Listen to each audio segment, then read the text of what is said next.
The morning room at Sefton Park faced east, and by 8:30, the April sun had already warmed the silk wallpaper to the color of clotted cream.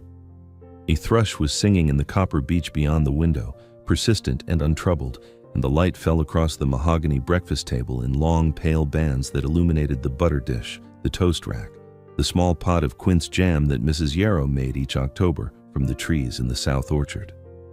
Everything about the scene was orderly and pleasant and domestic, and Lavinia sat in her usual chair, the one nearest the window, with the escritoire positioned just behind her left shoulder, and cut her toast into quarters with the same neat precision she had applied to this task every morning for 14 months.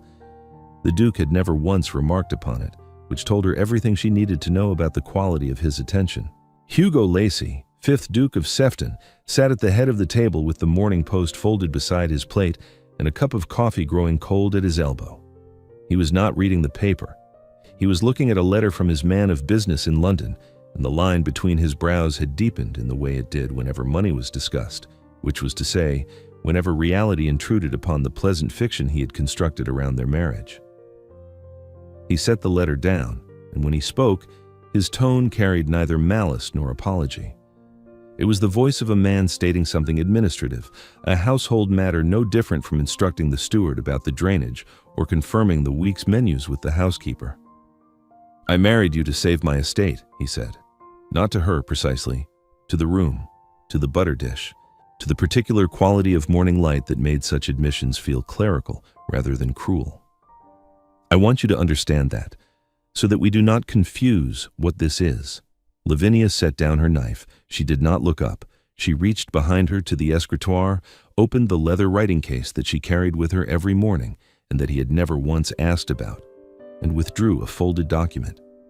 Cream-colored paper, heavy, sealed with red wax that had already been broken and pressed flat again.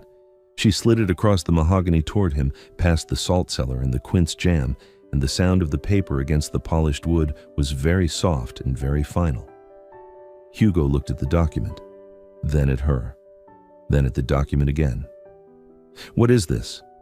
"The deed to Sefton Park," Lavinia said, "and to the London house and to the farms at Longbarrow and Hessop, the freehold, not the lease." She picked up her toast again. "You were saying?" He did not open it immediately. That was what she had expected. The hesitation, the recalibration, the swift inventory of what he thought he knew rearranging itself behind his eyes. Hugo was not a stupid man. He was not even, in the usual sense, a negligent one. He'd simply married a woman without troubling to learn what she carried with her, and that, Lavinia had long understood, was a different kind of failure altogether. The failure not of cruelty, but of incuriosity, which cuts slower and deeper, because there's nothing to push against, nothing to argue with, only the endless quiet fact of not being seen. She had known what he was from the first afternoon her father brought him to call at Briar House.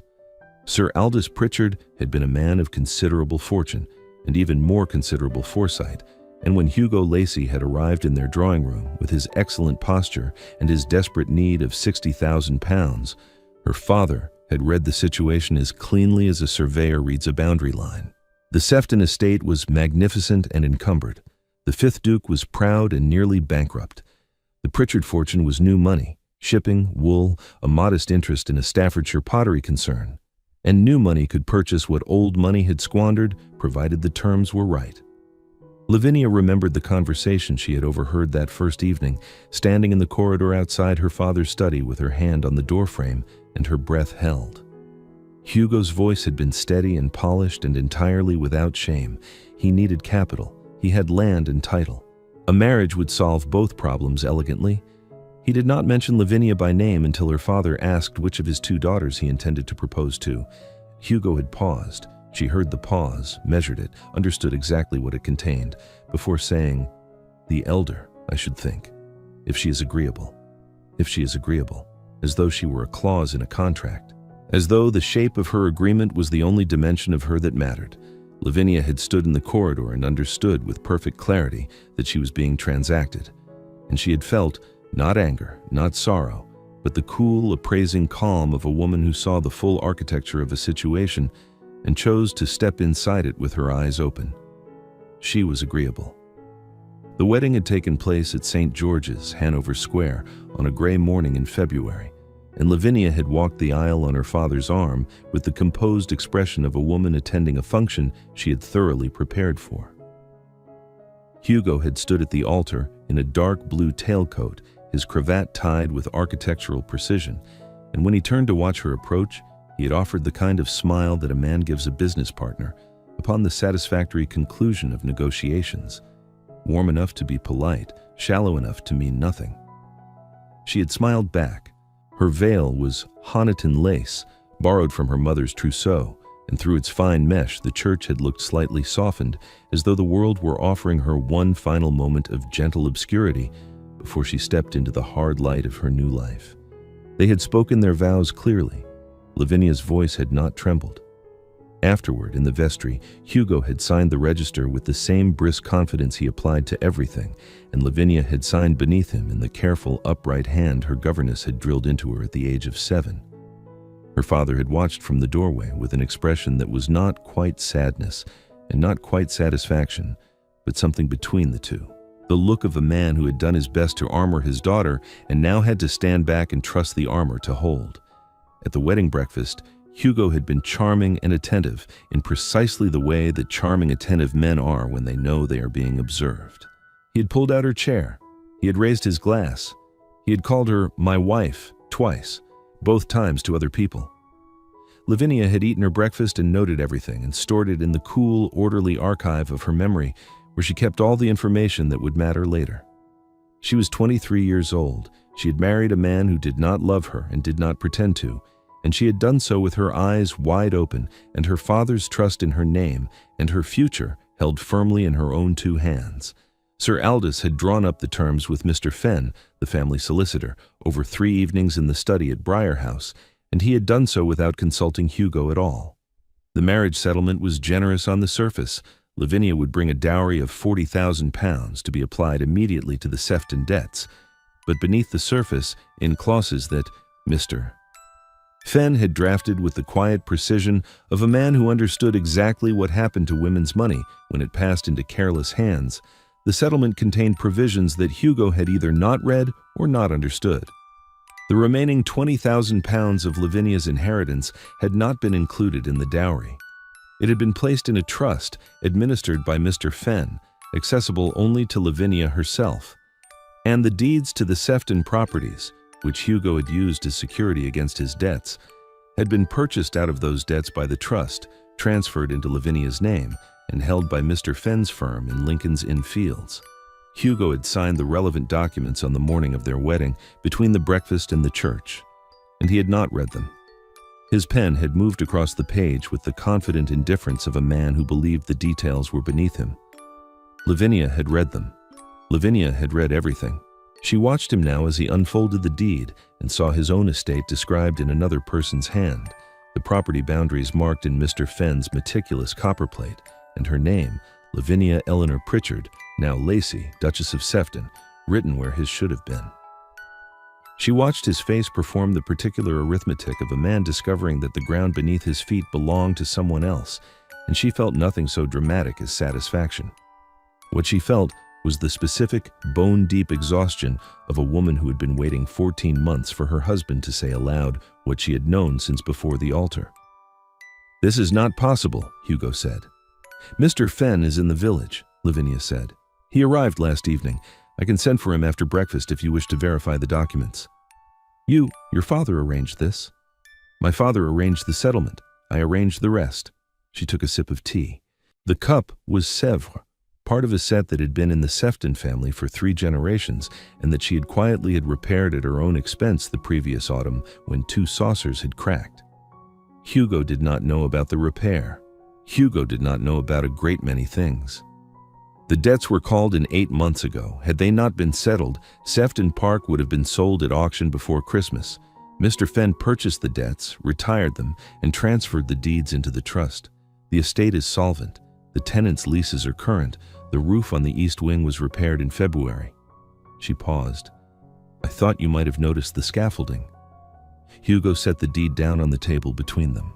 The thrush outside had stopped singing. The morning room was very quiet. The kind of quiet that exists between two people when one of them has just discovered that everything they believed about the other was insufficient, and the other has been living inside that insufficiency for longer than she cares to calculate. "Why did you say nothing?" It was the question she had been expecting, and she had an answer prepared, but she did not give it yet.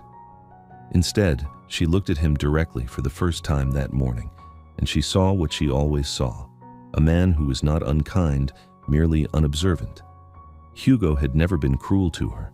He had not installed a mistress or spoken to her with contempt or treated her with the casual brutality that some marriages bred in men of his station.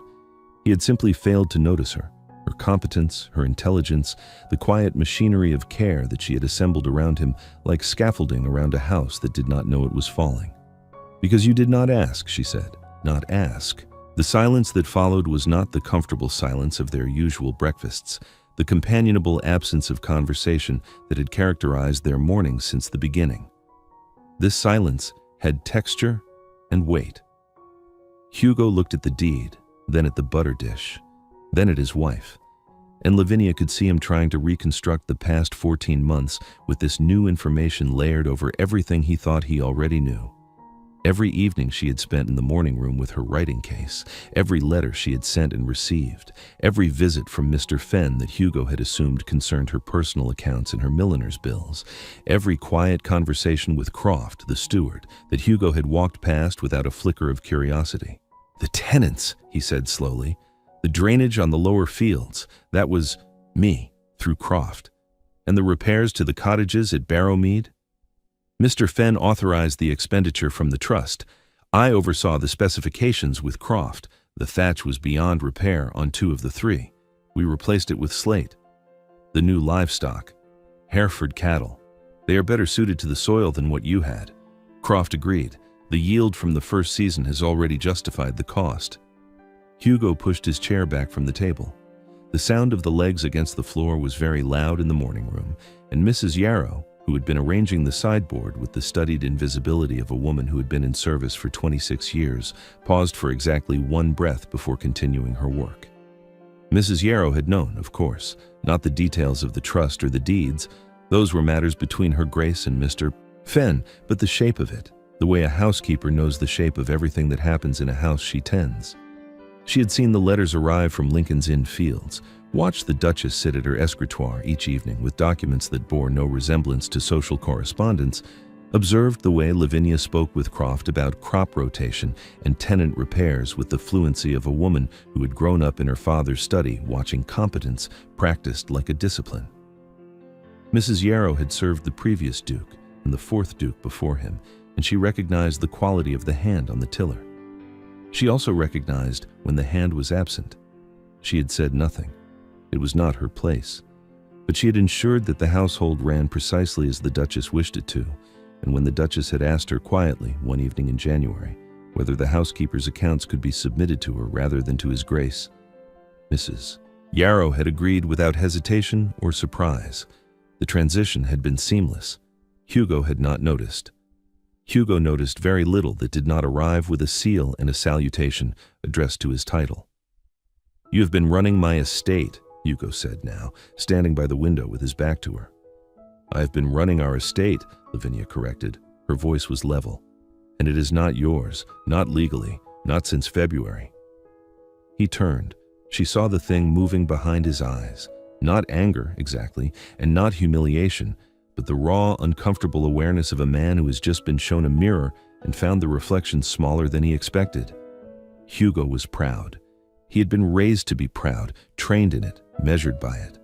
The Lacey name was old and distinguished and had furnished 2 privy councillors and a Lord Chancellor, and the idea that the estate bearing that name now belonged to a shipping merchant's daughter was not something his pride could absorb quickly. But beneath the pride, and Lavinia had always believed this, had married him in part because of it, there was something more durable, something capable of learning if it were given cause. "You let me believe I was the one sustaining this," he said. "You never asked how it was sustained," Lavinia replied. "You assumed the money arrived and the debts were settled and the roof was repaired and the tenants were content, because that is what estates do. You did not ask who made those things happen, because it did not occur to you that it might be someone you had married for her dowry and dismissed as furniture.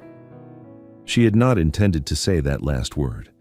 It had arrived with a precision that surprised her, and she saw Hugo flinch, not dramatically, but with the small, involuntary contraction of someone who recognized a truth he could not argue with. He returned to the table, not to the head. He seemed unable to sit there now, as though the chair itself had changed shape, but to the one beside hers, the chair that was ordinarily empty, that had a cushion she had recovered in October and that he had never sat in before. He picked up the deed and read it properly, every clause, every boundary description, every reference to the trust. It took him several minutes. Lavinia ate her toast and waited. She had become, over 14 months, an exceptional waiter. When he left the morning room, without the deed, without the letter from his man of business, without any of the certainties he had carried into breakfast, Lavinia sat alone for a long time. The thrush had resumed its song. The sunlight had moved past the butter dish and now fell across the place where Hugo usually sat, illuminating the empty chair at the head of the table and the crumbs from his untouched roll. She folded the deed and returned it to her writing case, and she fastened the clasp, and then she pressed her hands flat on the table in front of her and breathed. She had not planned for her hands to shake, but they did very slightly for perhaps 30 seconds. Then they stopped. She smoothed the front of her morning dress, pale blue muslin with a high empire waist and long sleeves, practical and pretty, chosen because it suited the morning room and because no one would notice it either way. And she stood and went to find Croft about the quarterly rents. That evening, Hugo did not appear for dinner. Mrs. Yarrow set his place regardless, as she always did, and Lavinia ate alone in the dining room with 3 candelabras lit along the table and the portraits of 4 previous Dukes of Sefton looking down at her from the walls. She did not mind eating alone. She had done it often enough. But tonight the silence had a different quality. It was not the silence of a man who had forgotten her, but the silence of a man who was somewhere in this house thinking about her for the first time. And that was a different thing entirely. "Your father knew," Hugo said when he had finished. "My father knew what you were before you knew it yourself. He loved me enough to ensure that when you said something like what you said this morning, I would have an answer that did not require me to weep." Hugo set the deed down and pressed his hands flat on the table, as though testing whether the wood was real. "What do you want?" he asked. It was the first honest question he had ever put to her, and Lavinia recognized it as such. She set down her teacup and considered her answer, not because she did not know it, but because she wanted him to understand that she was choosing her words with the same care she had chosen everything else in this marriage. Deliberately, precisely, with full knowledge of their weight. "I want you to know me," she said, "not as a convenience, not as a settlement, as the woman who chose to save your estate when she could have let it fall, and who said nothing, because she wanted to see whether you would ever care enough to notice. And if I had not said what I said this morning, if I had never spoken those words, then I would have continued. The estate would have thrived, the tenants would have been cared for, and you would have gone on believing that your name alone was enough to hold it all together." She paused. "But you said it, and now we are here." The weeks that followed were not easy, and Lavinia had not expected them to be. Hugo did not transform overnight into an attentive husband. That was the province of novels and fairy stories, not of marriages made between real people with real failings. But he began, with the halting uncertainty of a man learning a language he should have studied years ago to pay attention. He asked Croft about the drainage.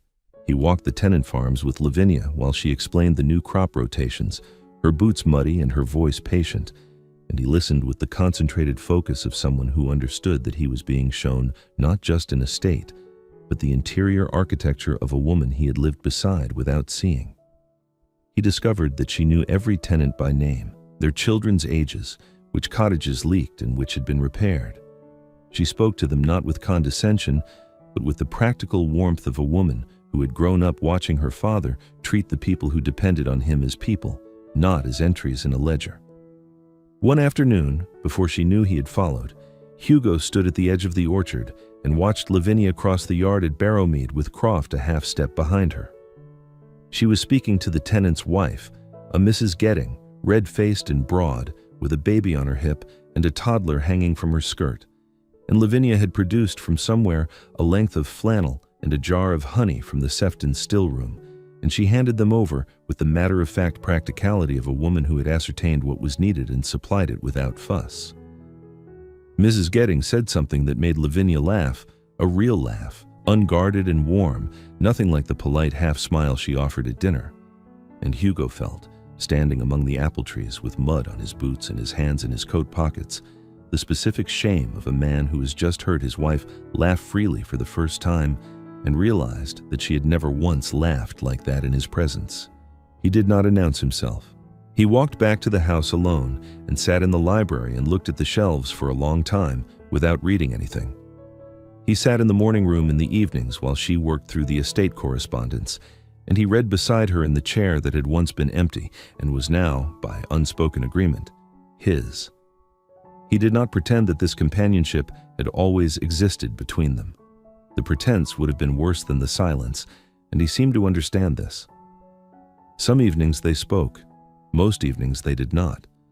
But the quality of the silence changed. It lost its blankness and acquired the texture of two people sharing a room because they chose to, not because the house required it. He wrote to Mr. Fenn, not to challenge the trust. He was not that kind of fool, and whatever Hugo's failings, foolishness on that scale was not among them, but to understand it. Mr. Fenn traveled down from London and sat with them both in the library. A thin, careful man in a dark coat who had served the Pritchard family for 30 years and who addressed Lavinia with the quiet respect of someone who had watched a girl become a woman of formidable capability. Hugo listened while the solicitor explained what Sir Aldous had built and what Lavinia had maintained, the structure of the trust, the management of the debts, the legal framework that had saved the estate from auction. When Mr. Fenn had finished, Hugo asked a single question that made Lavinia set down her pen and look at him. How do I add my name to the trust as a secondary trustee with her authority superior to mine? Mr. Fenn looked at Lavinia. Lavinia looked at Hugo. It was not a grand gesture. It was not a public declaration or a ballroom correction or a speech delivered before 400 witnesses. It was a man sitting in a library on a Tuesday afternoon asking a solicitor how to legally acknowledge that his wife was better at this than he was, and it was, in its own quiet way, the most honest thing he had ever done. I can draw up the amendment, Mr. Fenn said. If her grace consents. She consents, Lavinia said. And then, after a pause that carried the faintest warmth, she also consents to you staying for dinner, Mr. Fenn. Mrs. Yarrow has prepared the lamb. The amendment was signed the following week, in the same library where Hugo's father had signed the debts that had nearly destroyed the estate. Hugo signed below Lavinia's name and did not flinch at the order. Croft witnessed the document alongside Mrs. Yarrow, both of them standing very straight, both of them understanding that what they were witnessing was not merely legal, but structural, the formal rearrangement of a marriage along the lines of truth rather than convention. Hugo took his seat in the House of Lords that autumn for the first time in 3 years. He had avoided it. The shame of his debts had kept him in the country, away from the men who knew exactly how close Sefton Park had come to the auction block. But Lavinia had settled those debts, and the whispers had faded. And Hugo sat in his place on the benches and listened to the debates with the attention of a man who had recently learned the cost of not paying attention. He returned home to tell Lavinia about the proceedings over supper, and she asked questions that were sharper and more precise than anything he had heard on the benches themselves. My father believed women ought to know how they were governed, she said when he remarked upon it, even if they were not permitted to say so aloud. The morning room remained the center of the house. Lavinia continued to work there each morning, her writing case open beside her, and Hugo, by slow and genuine degrees, began to join her, not to supervise and not to perform the pantomime of involvement, but to learn. He discovered that she kept meticulous accounts in a hand as clean as Mr. Fenn's, that she corresponded with 3 other landowners' wives about livestock breeding and soil management, that she had quietly arranged for the village school to be repaired using funds from the trust, and that the schoolmaster had written her a letter of thanks that she kept in the drawer of her escritoire alongside the deed. You might have told me, Hugo said one morning, reading the schoolmaster's letter. You might have asked, she replied, and then, with a softness that was new between them and that she did not force or perform, but simply allowed, but I am glad you are reading the letters now." Hugo's mother, the Dowager Duchess, came to Sefton Park at Christmas. She had disapproved of the match. A shipping merchant's daughter, however wealthy, was not what she had envisioned for the Lacey name, and she arrived expecting to find the house diminished and the wife provincial.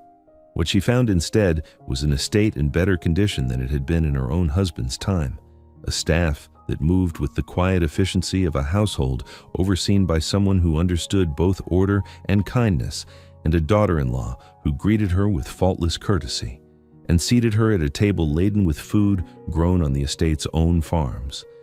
The dowager inspected the kitchens, the stillroom, the linen cupboards, and the accounts book that Mrs. Yarrow kept on a shelf in her sitting room.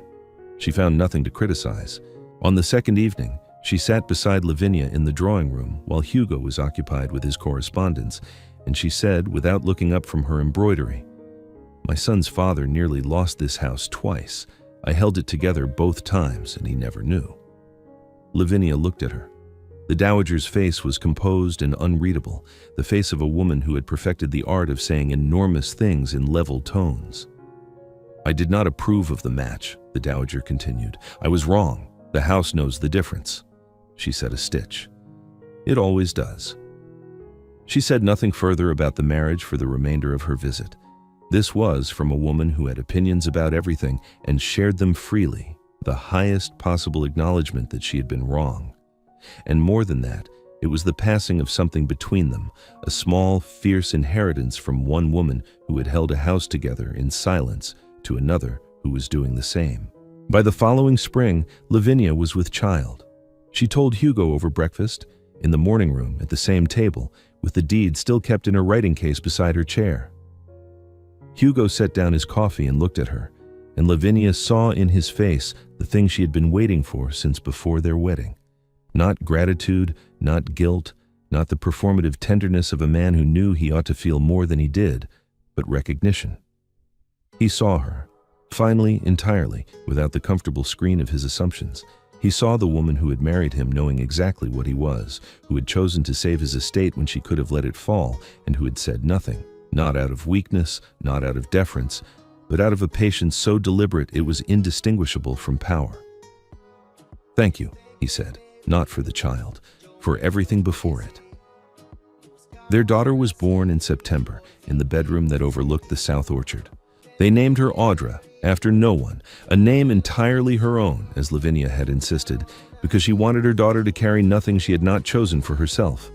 Hugo held her by the window, while the orchard below turned amber and copper in the early autumn light, the trees heavy with fruit that Mrs. Yarrow would preserve and bottle and store in the stillroom alongside the quince jam and the elderflower cordial, and all the other quiet evidence of a house that was tended and thriving and held. Lavinia watched them from the bed, her husband and her daughter silhouetted against the glass, and she thought of her father, who had not lived to see this, who had died the previous winter with Mr. Fenn at his bedside and a letter from Lavinia in his hand, and who had known, she believed, that his careful provisions had worked, that the armor had held, that his elder daughter, the agreeable one, had been agreeable on her own terms and had made something worth holding from the materials she was given. Years later, when Audra was old enough to sit at the breakfast table and ask questions about everything she saw, she found the deed in her mother's writing case and asked what it was. "It is the house," Lavinia said. "But is it not Father's house?"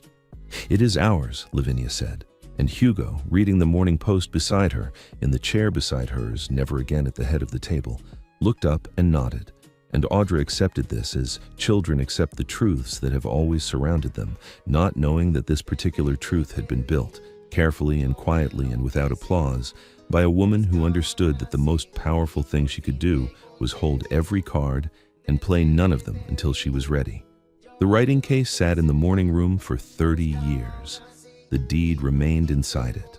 And every morning, when the April sun warmed the silk wallpaper to the color of clotted cream and the thrush sang in the copper beech beyond the window, Lavinia sat in her chair and cut her toast into quarters, and Hugo sat beside her, and the estate held because she held it, and he knew, and that knowing was the truest thing between them.